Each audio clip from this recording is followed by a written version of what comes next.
how to disable messages notification tone on WhatsApp. Hello guys, in today's video I'm gonna show you how to disable messages notifications tone on WhatsApp. First thing, go to WhatsApp and let's go back first, and here you will find these 3 points in the top corner. Click on it and click settings.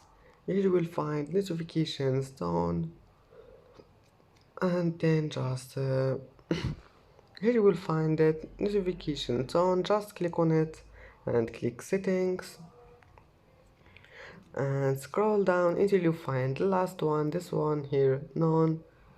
Click on it and go back.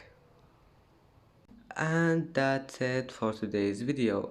If you like this video, don't forget like and subscribe, and thank you for watching this video until the end.